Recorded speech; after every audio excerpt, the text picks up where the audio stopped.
Bonsoir à tous. Dans l'actualité ce soir, deux principaux titres. D'abord, le sommet extraordinaire à Conakry des chefs d'État de la Mano-Riva Union sur l'éradication de la fièvre Ebola dans la sous-région.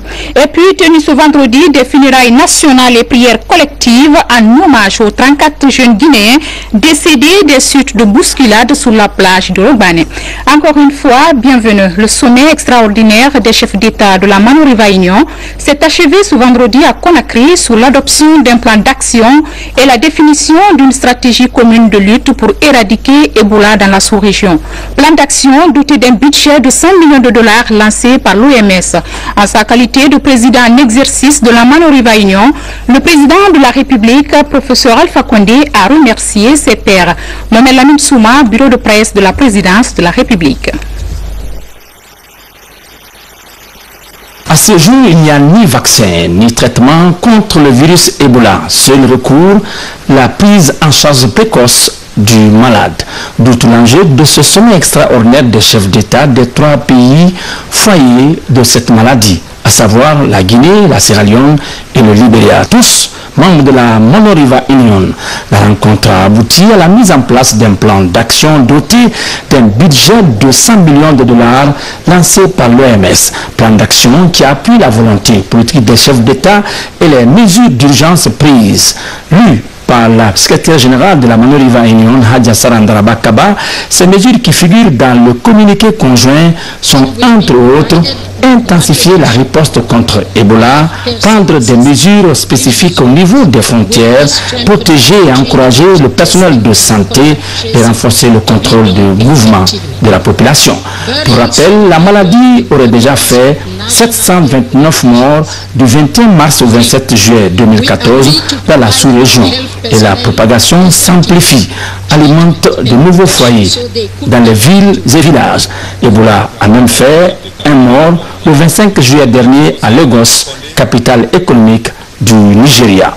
Pour faciliter et rendre plus prompt la lutte, l'OMS a mis en place à Conakry un centre sous-régional de coordination et de riposte à la fièvre hémorragique à virus Ebola.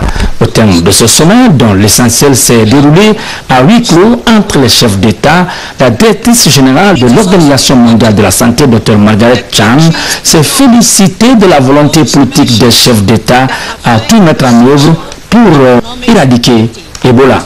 Président en exercice de la Mano-Riva Union, le président Alpha Condé a remercié ses pairs qui l'ont mandaté à défendre la cause des 3 pays touchés par Ebola au sommet Afrique-États-Unis prévu à Washington du 5 au 6 août prochain. Cette réunion marque la volonté ferme des chefs d'État de Mano-Riva de mettre tout en œuvre pour mettre fin à cette maladie.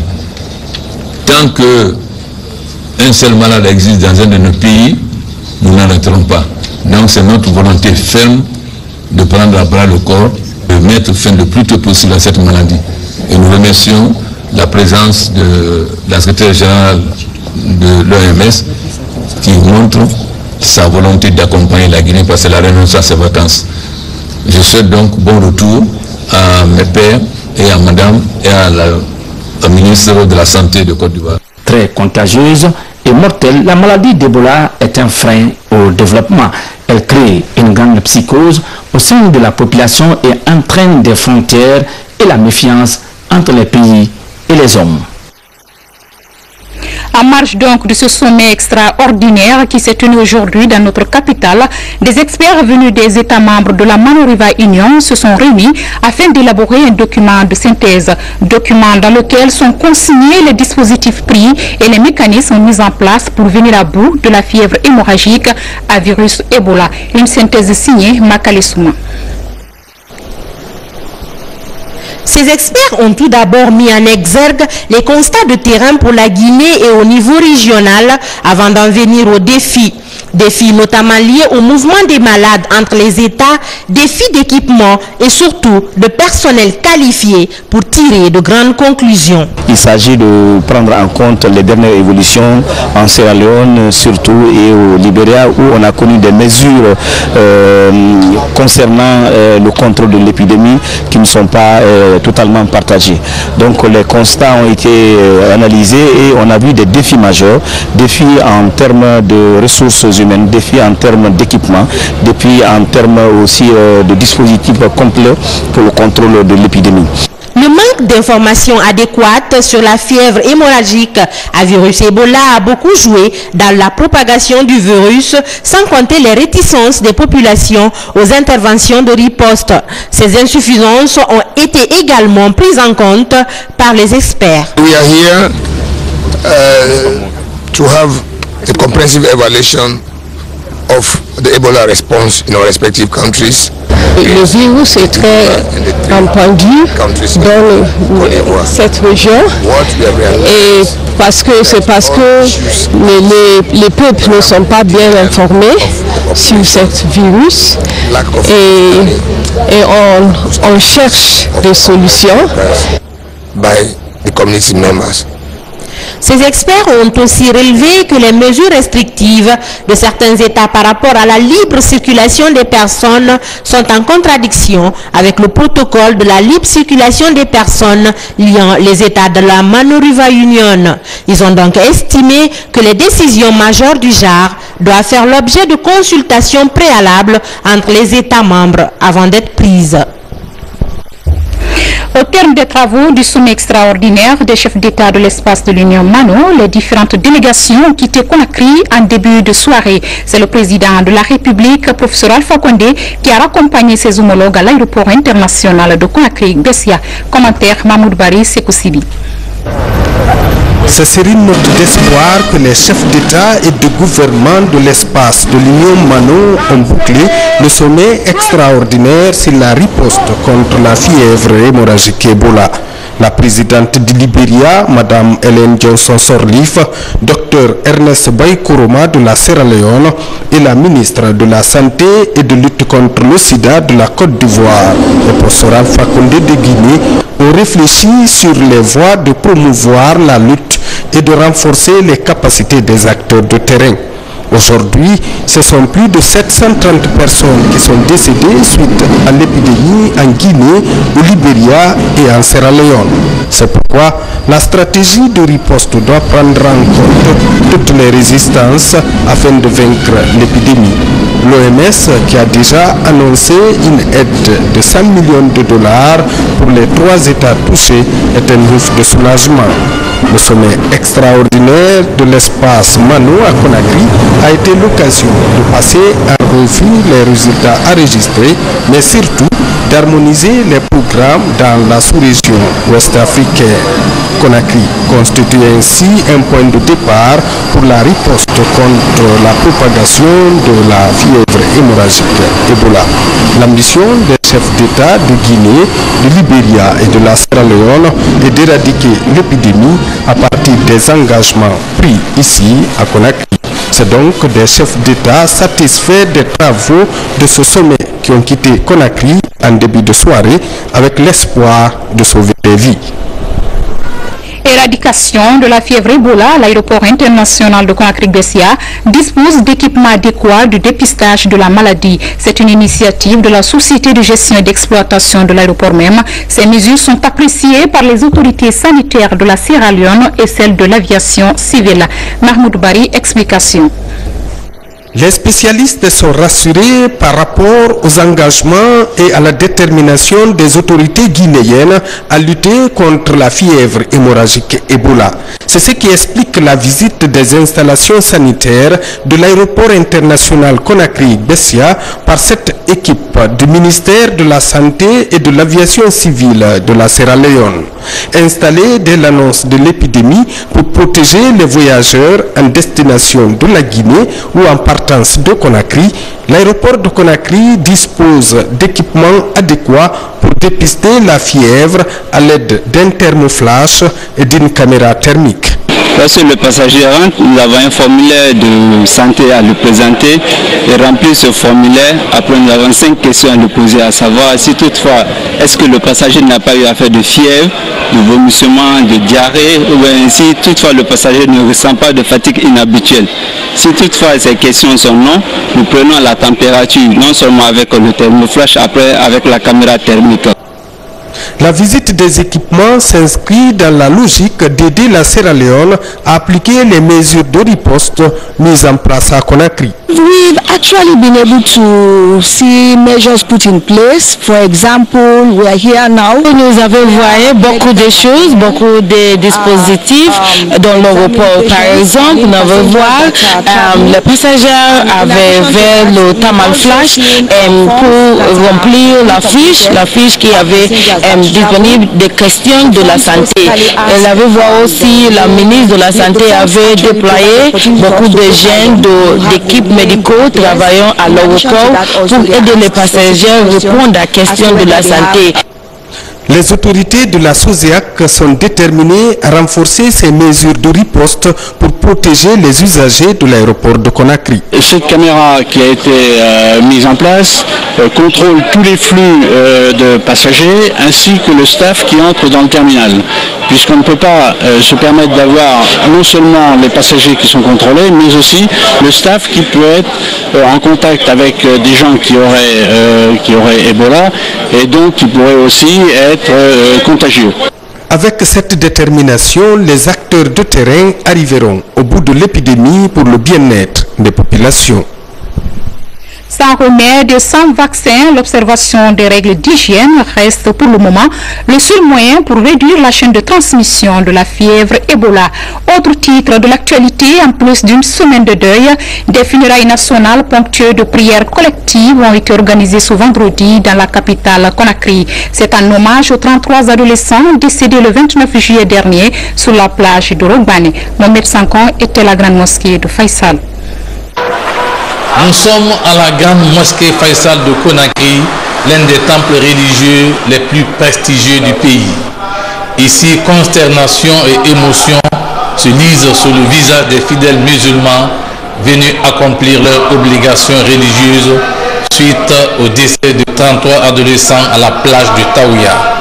Le gouvernement a décidé d'organiser des prières dans toutes les mosquées du pays pour le repos de leur âme. Le message que nous avons pour les familles victimes, y compris la nation guinéenne, le peuple guinéen, c'est d'accepter le destin. D'accepter le destin, de se résigner et de faire beaucoup de prières pour ses enfants. Le collège des imams de la grande mosquée Faisal de Conakry a invoqué Dieu pour qu'il pardonne nos péchés et ouvre les portes du paradis à ses jeunes. Les artistes étaient également présents à la prière pour compatir à la douleur de tout un peuple. Toutes mes condoléances à la famille éplorée, parce que ce qui est arrivé, c'est à nous les artistes, ça nous concerne bien, donc on est vraiment dessus et on ne le souhaite pas comme ça, que ça nous arrive comme ça. Donc si Dieu a voulu ainsi, donc on est là pour vraiment prier pour nos frères, nos sœurs, on est là pour ça. Le gouvernement était représenté par le ministre de la Jeunesse et celui de l'enseignement professionnel et présente les condoléances au peuple de Guinée.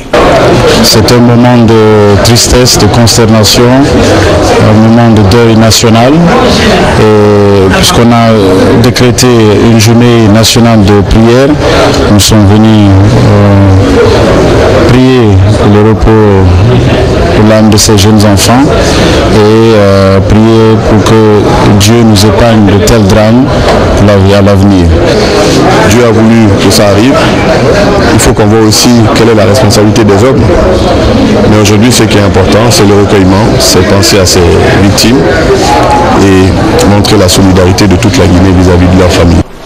Dieu a donné, Dieu a repris, disaient les imams avant de continuer que le destin de l'homme est inévitable.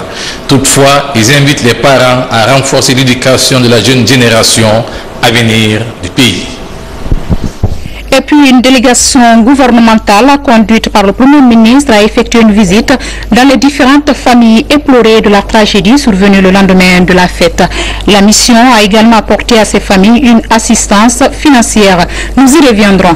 Le drame de la plage de Robané a endeuillé plusieurs familles guinéennes. Des funérailles nationales sont organisées, mais il existe encore des zones d'ombre car certains parents sont toujours à la recherche de leurs enfants. C'est le cas de capitaine Amadou Tidjane Diallo qui a perdu les traces de son neveu depuis ce mardi noir. Fodé Camara est allé à sa rencontre suivie. Cet homme à l'allure ordinaire est coordinateur à l'école nationale de police. Au CHU Donka, des urgences à la morgue, ce capitaine fait de l'investigation, pas pour des raisons de service, mais pour avoir les nouvelles de son neveu, taximètre Ibrahima Sori Diallo, une potentielle victime de la bousculade de la plage de Robané. Il était avec un de ses amis, taximan, parce que lui aussi il est taximan. Il a dit, mon ami, moi je vais jeter coup d'œil là-bas voir, on ne peut pas aller. Il dit non, moi je suis en train de travailler, donc moi je ne peux pas aller. Il dit, bon, moi je vais aller jeter coup d'œil. Depuis lors, on n'a pas ces nouvelles, jusqu'à l'heure.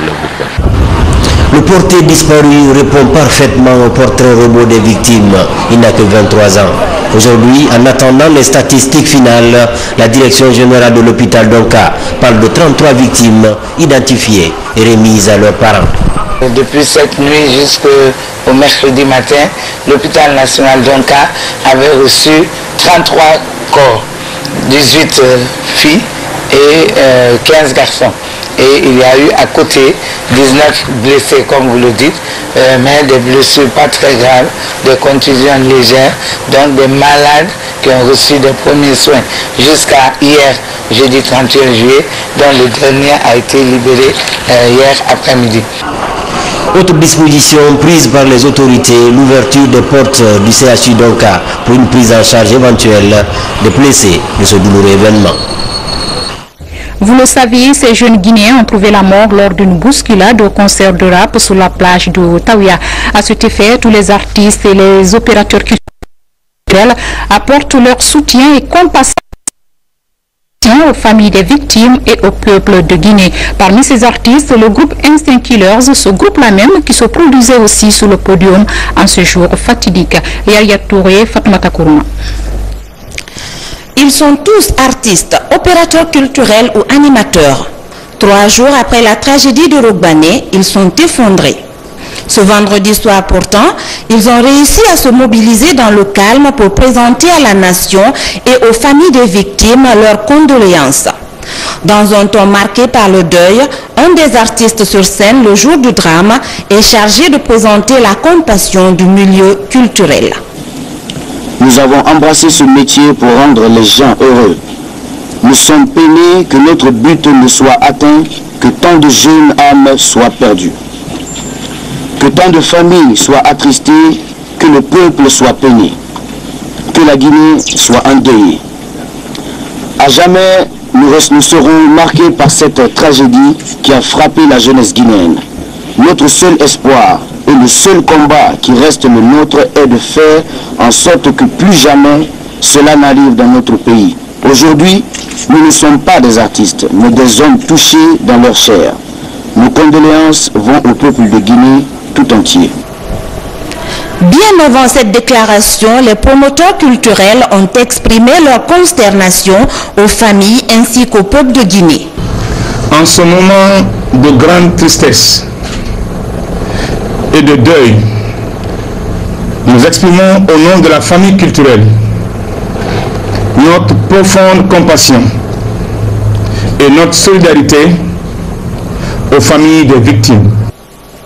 En attendant, les familles éplorées continuent de pleurer leurs morts et toute la Guinée observe la semaine de deuil national décrétée par le chef de l'État. Le gouvernement, à travers la ministre des Sports, était aux côtés des artistes pour dire le grand pardon des jeunes et artistes aux familles endeuillées. C'était donc la marque de compassion des artistes guinéens à l'endroit des familles éplorées.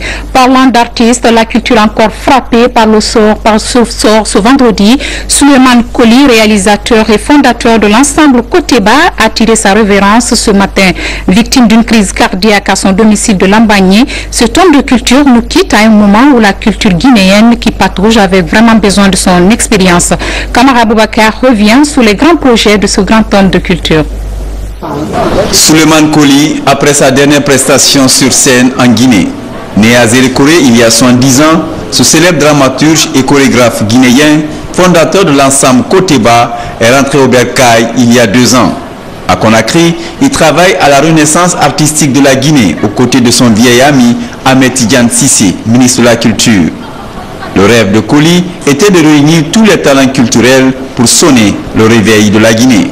Je l'envisage en m'associant à d'autres pour essayer d'avancer tous ensemble. Un seul ne peut pas. Je veux dire, j'invite tout le monde, tous ceux qui ont voulu. Vous avez vu Sayon Bamba, on se connaît il y a 1 an, pas plus. Et puis en plus, elle vit en France. Mais je lui ai dit, il y a quelque chose. Elle a de la famille ici, elle est venue, elle s'est associée. Cabinet est venu, il y a les enfants d'ici se sont associés. Donc je voudrais qu'on s'associe, pas seulement dans Côté Bas Guinée, mais dans d'autres groupes, pour qu'ensemble on évolue et qu'on fasse de ce pays un carrefour culturel et artistique comme il a été par le passé et comme il peut le devenir très vite si on le veut. Dans le cadre du renouveau du théâtre guinéen, Coly a initié à Conakry un festival itinérant très applaudi par les spectateurs. La comédie musicale et les danses traditionnelles étaient à l'honneur. Avant de rendre l'âme ce matin à 10 h, de suite d'une crise cardiaque, Souleymane Coly préparait la célébration des 40 ans de l'ensemble emblématique Côté Bas. Sa disparition est un nouveau choc pour la Guinée et le monde culturel. Que l'âme de l'illustre disparu repose en paix. Autre fait d'actualité, les grandes pluies s'abattent sur Conakry avec leur corollaire. Ainsi, un vent violent a décoiffé des concessions au quartier Afia Château 2. Pas de perte en vie humaine, mais des dégâts matériels sont considérables. Notre collègue Marie-Angélique Bangoura figure parmi les victimes de cette calamité naturelle. Mikini Moussa Kamara, Moussa Komara font le constat. Le quartier Afia 2 vient de connaître le vent le plus violent de son histoire. Pas de perte en vie humaine, mais plus d'une centaine de personnes se retrouvent leur maison décoiffée. Marie-Angélique Bangoura, journaliste reporter à la télévision nationale, est l'une des victimes. J'étais au petit salon avec ma soeur, je causais, et dans ce coup j'ai entendu un coup, c'est comme si c'était une pierre qui est tombée sur la tôle. Et les enfants ont couru vers la porte. Et comme on était très proche de la porte, moi j'ai ouvert la porte et là on ne pouvait pas sortir parce que le vent de dehors encore c'était plus dangereux. J'ai vu les tôles qui s'envolaient en l'air et j'ai dit aux enfants non, restez calmes parce que c'est mieux de rester dans la maison. Et dans ma chambre déjà, j'ai vu les tôles qui se sont levées, l'eau était ruisselée, c'est comme si c'était dehors. C'était un vent, ça n'a pas atteint 3 minutes. Je vous jure, ça n'a pas atteint 3 minutes. Mais si ça dépassait, je crois 5 minutes, je ne sais pas comment on allait juger cela. Pour l'instant, il est difficile de donner un chiffre exact sur le nombre de billets de banque disparus. En attendant, les sinistrés souhaitent une assistance. C'est à 21 h. On était assis à la maison ici. On a fait un grand bruit. Le jeune frère est venu, il a tapé la porte. Il dit, frère, sorti. Le mangue est tombé. Donc on est sorti. On a trouvé que le mangue est tombé sur la tête. Tout le toiture est gâté. S'il y a du vent, les bonnes volontés viennent au secours. Pour l'heure, la météo a des soucis techniques pour identifier ce type de vent, pendant que les sinistrés passent la nuit à la belle étoile. On en vient maintenant au point de presse du ministre de la Pêche et de l'Aquaculture. Entre autres points débattus par Lucénie Camara face aux journalistes, le niveau de négociation avec l'Union européenne, le repos biologique des espèces halieutiques et l'insuffisance du poisson sur le marché local. Les autorités de la pêche rassurent tout de même de leur engagement à approvisionner la population en poissons de qualité. Abdoulaye Diallo apporte des précisions. Cette conférence a pour toile de fond la présentation à la presse guinéenne de l'état d'évolution à mi-parcours du repos biologique des espèces halieutiques. La campagne vise à lutter contre la pêche illégale et donner le temps aux poissons de se reproduire, chose qui va permettre à la population de bénéficier des produits de qualité sur le marché. aujourd'hui pour aller pêcher dans nos eaux maritimes. Si vous n'avez pas d'autorisation, vous avez la peur. C'est déjà le premier résultat parce que vous savez que vous pouvez vous faire attraper à tout. Ce n'est plus une navette qui va prendre peut-être des heures pour arriver à 80 km/h, mais un aéronef qui en quelques minutes peut se retrouver sur vos têtes et qui peut vous repérer, prendre tous les renseignements du navire. Depuis cette annonce, 7 navires ont été arraisonnés. Ils sont accusés d'avoir violé les dispositions prises par les autorités guinéennes. Une occasion pour l'Océanie Camara de dévoiler son agenda en faveur des consommateurs. Nous comptons prendre langue bientôt avec les professionnels de ce secteur une nouvelle fois, notamment les associations des mareyeurs et mareyeuses, pour pouvoir discuter de ce problème ou de cette problématique de distribution du poisson dans nos villes, à l'intérieur du pays. La distribution du poisson sur le marché est un véritable problème. L'une des solutions a été prise à travers le projet de réalisation des étangs piscicoles à l'intérieur du pays. Ceci pour approvisionner la population du poisson de qualité. Et puis, les chantiers de Caleta évoluent à grands pas. Les travaux sont estimés à 80% de réalisation. Une estimation faite par le directeur général du projet qui a effectué une visite de terrain à Manéa, Matoto et Tombo. Dr Cheikh Talib Silla s'est félicité de la qualité de l'aménagement des postes électriques par l'entreprise chinoise. Nabi Kamara, reportage. L'aménagement hydroélectrique de Caleta se poursuit. La construction du barrage avance à grands pas, tout comme la modernisation des postes de transformation électrique. Hier jeudi, la direction générale du projet était sur le terrain pour constater de visu l'évolution des travaux à Manéa, Matoto et Tombo. Dr Cheikh Talib Silla et son équipe ont trouvé des ouvriers guinéens et techniciens chinois de CWE déterminés à offrir des installations de qualité et à temps. Il faut juste souligner avant la fin de cette année-là et tous les travaux c'est-à-dire pour le poste Mania, vont être finis. Et en plus, avant la fin du mois de mai de l'année prochaine, le premier groupe du poste Caleta va démarrer. Le projet avance à grands pas, tout le monde est à pied d'œuvre, l'ingénieur conseil, CWE, le projet Caleta, PAC, tout le monde œuvre pour que tout se réalise au bon moment et dans les bons temps comme cela a été prévu. Selon le directeur général du projet d'aménagement hydroélectrique de Caleta, ces différents postes de transformation électrique seront dotés d'équipements de nouvelle génération capables de s'auto-équilibrer en cas de fluctuation de la tension sur le réseau. Il invite donc les Guinéens à la patience et rassure que le délai de réalisation du barrage sera respecté. Je peux dire à la population de patienter. Le délai, à ce que je viens de constater, l'évaluation qu'on a eu à faire de visu, le délai sera respecté. D'ici fin décembre, là où nous sommes là, ce sera terminé. Il y aura même la possibilité d'interconnecter Tombo pour pouvoir évacuer mieux l'énergie de Tombo vers Matoto. On est en train de travailler nuit et jour. Et les Chinois et les Guinéens, même dans la même, travaillent nuit et jour pour pouvoir vraiment très rapidement finir avec le projet d'aménagement hydroélectrique de Caleta, entamer le projet de Swapiti pour pouvoir garantir définitivement la desserte en énergie de notre pays. Les travaux d'aménagement hydroélectrique de Caleta ont été lancés le 4 avril 2012. Dans les préfectures de Gawale et Koundara, la perturbation pluviométrique risque de compromettre la campagne agricole 2014. La ministre de l'Agriculture promet la mise en place des mécanismes d'alerte précoce pour éviter tout risque qui pourrait affecter la productivité au sein de ce bassin de production du coton. Fodé Camara, explication. Sous le pied du Mont Badiar, à 10 km du centre-ville de Koundara, ce champ capte l'attention. Le pouvoir d'attraction de ce périmètre d'un hectare de coton est dû à deux facteurs.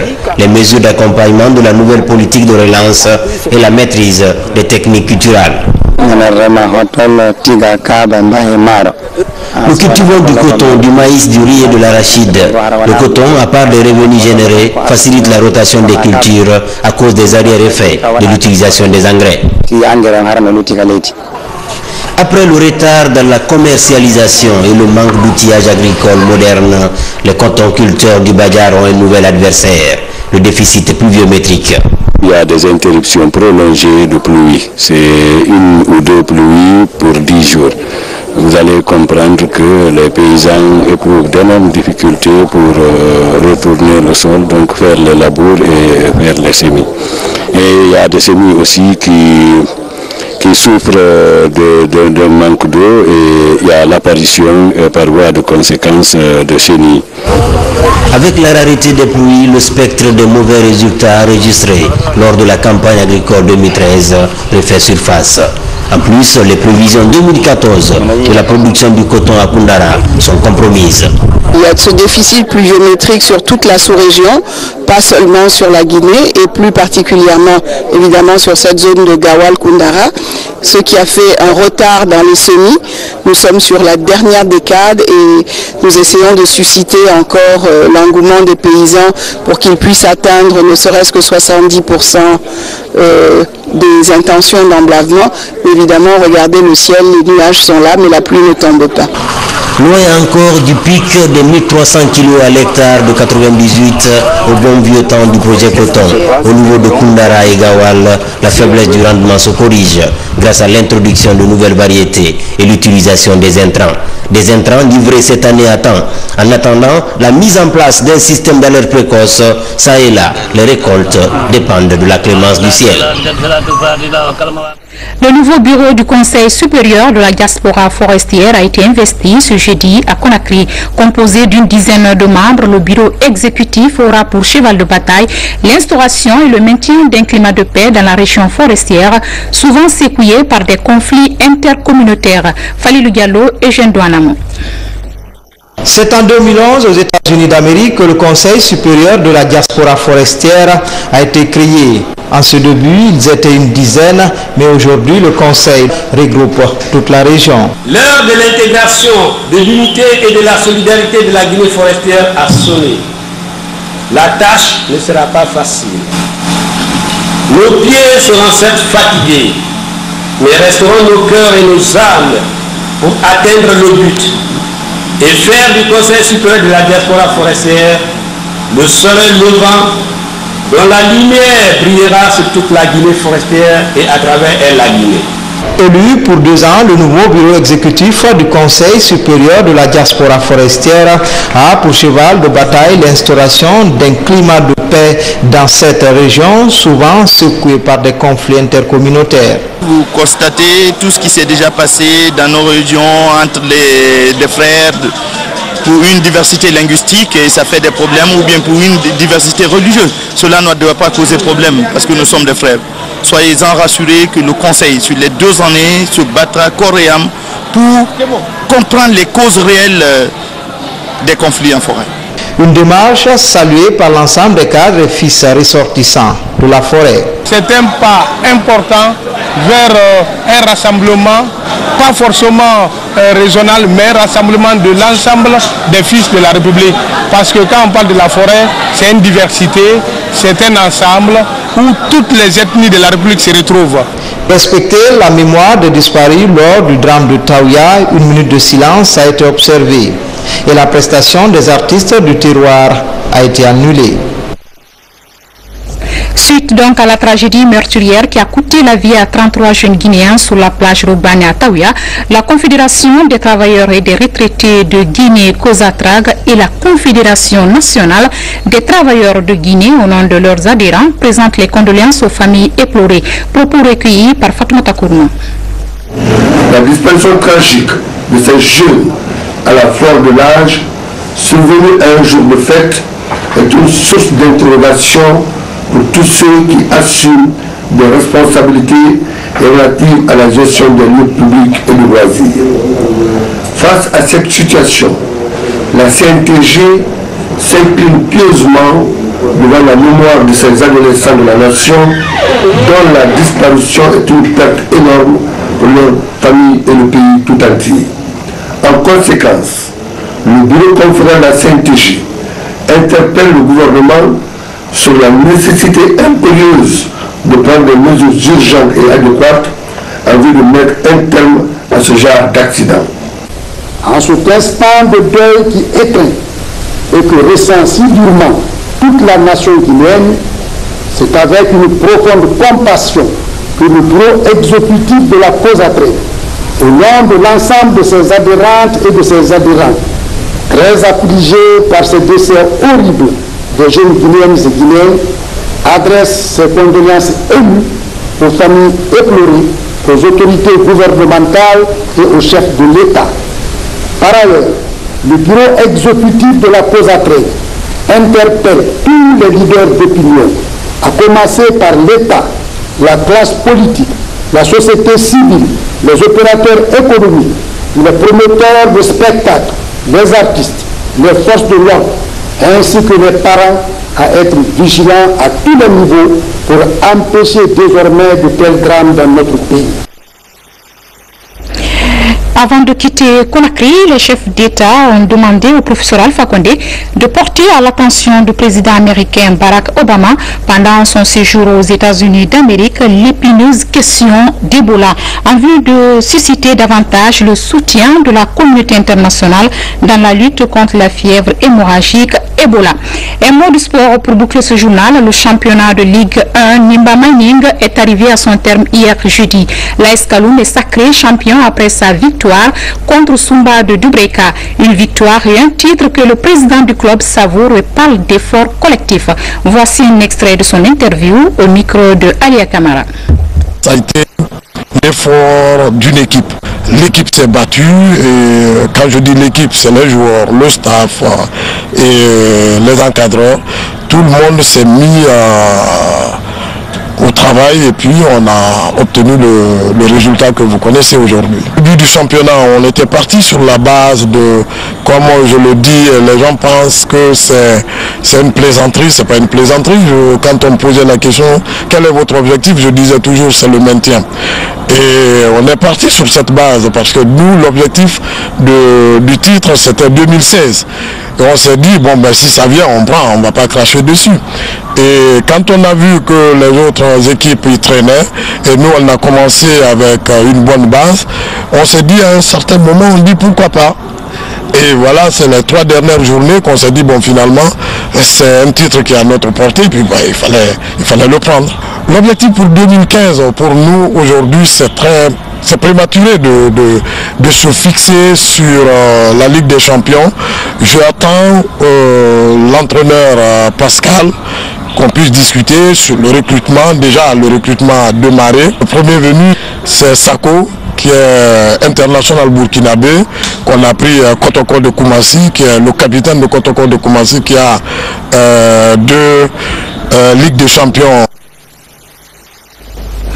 En bref et en sport, basketball, le 16e congrès de FIBA Afrique a pris fin ce 1er août à Antananarivo. Nos compatriotes Fodé Amara Kondi, Madame Ba Maïmouna Diallo et Dr Aboubakar Gueye ont été réélus pour un mandat de 4 ans. Mesdames et messieurs, ainsi prend fin ce journal. Grand merci à vous de l'avoir suivi. Passez un excellent week-end.